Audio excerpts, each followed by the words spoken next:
So good morning everyone, আমি Asima daily blogging চ্যানেলে আবার একটি নতুন ভিডিও দিয়ে আপনাদের সকলকে আবার একবার স্বাগত। আশা করবো আপনারা সকলেই বেশ ভালো আছেন, সুস্থ আছেন। আমরা সকলে বেশ ভালো আছি। আজকে হয়ে গেল আপনার 30 তারিখ 30শে জুন, আর আজকে হয়ে গেল ডেটটা হয়ে গেল আপনার মঙ্গলবার। সো মঙ্গলবার মানে আজকেও আমাদের নিরামিষ। তো আমি সকাল সকাল রান্নাটা বসিয়ে দিচ্ছি, এখন প্রায় রান্না শেষের দিকে।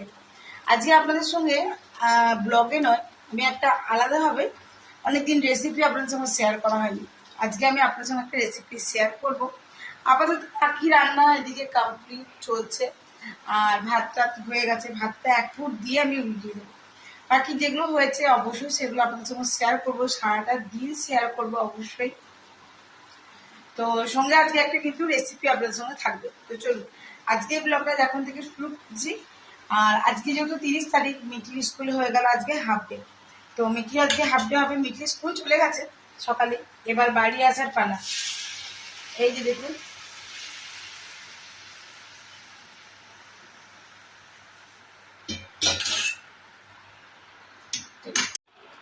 তো এখানে আমার চলছে নিরামিষ পনিরের তরকারি, মটরশুঁটি, আলু আর পনির। তো এই দেখো ঘন্টার আওয়াজ হচ্ছে, এদিকে মিঠি বাবাকে পুজো করছে। এবার আমি চান করবো, তারপর আমি ঠাকুর নাম জপ টপ করবো। তো আজকে তাড়াতাড়ি রান্নাটা করলাম এই কারণে যে মিঠি এবার চলে আসবে তার জন্য। আর এই যে পেঁপের ডালনা বানাবো, তোমাদের সঙ্গে রেসিপিটা টোটালটা শেয়ার করবো, ওই জন্য এখনও আমি এটা বানাইনি। আর কী কী করলাম আজকে নিরামিষ চলো দেখাই। এখানে করেছি ঝিঙা আলু দিয়ে পোস্ত, এটা ওল ভাতে মাখবো, সর্ষেটা এখনো বাটা হয়নি।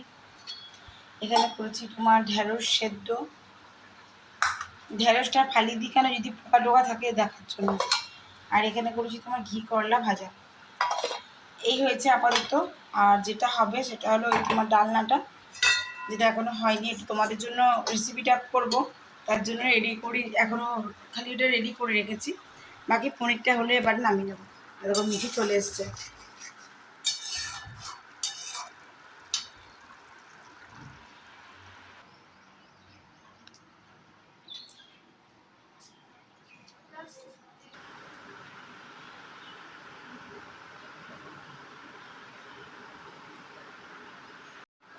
ঘড়ি কাটা এখন 12টা 16। পুজো টুজো কমপ্লিট হয়ে গেছে মিঠি বাবার। দেখুন এদিকটা কোনো অন্ধকার লাগছে না, দিচ্ছি। আর এখানে আমি বাড়িতে চলে এসেছি মিঠি বাবার জন্য ভাত।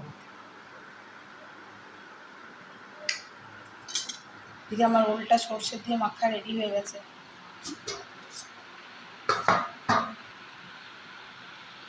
এখানে দেখো আমার ঝোল ভালো করে ফুটে গেছে। আমি এখানে ঘি ইউজ করছি না, তোমরা চাইলে অবশ্যই ঘি ইউজ করতে পারো। আমি এখানে তোমার দিলাম বাটার আর একটু গরম, আর দেবো এবারে একটু গরম মশলা। ব্যাস আমার রেসিপি একদম ডান। বাড়িতে অবশ্যই করো, কেমন লাগছে সেটা আমার সঙ্গে শেয়ার করো। আমি এটা আবার বাটিতে সার্ভ করব।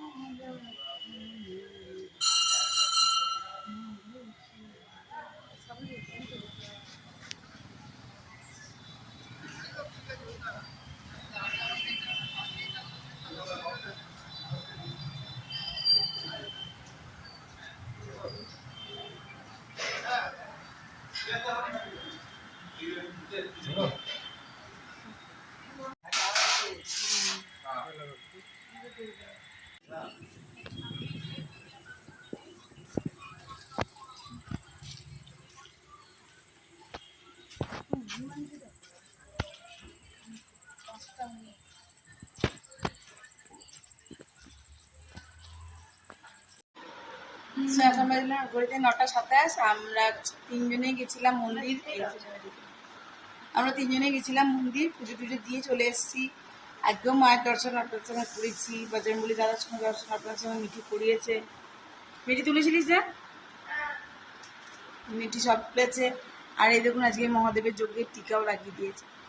যাই হোক পুজো টুজো দিয়ে আমি চলে এসেছি ঘর। এখন বসাবো একটুখানি ভাত, বাকি সমস্ত রান্না একটু আছে, আর কিছুই করবো না।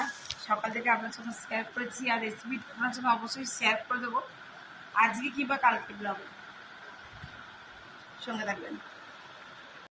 আচ্ছা, আমি আমার একটা ব্লগে আপনার সাথে শেয়ার করেছিলাম যে আমি ওই যে বড় চেয়ারটা থেকে পড়ে গেছিলাম আর আমার বাঁ হাতে শাখাটা বেড়ে গেছিল। এই দেখুন আমার দিদি আজ আমাকে শাখা পরিয়ে দিয়ে গেছে দু হাতেই, কারণ দেখাচ্ছি।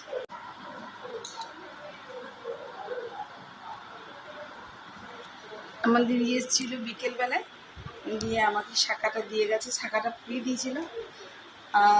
শাখাটা খুব সুন্দর দেখতে, দেখুন ডিজাইনটা খুব সুন্দর।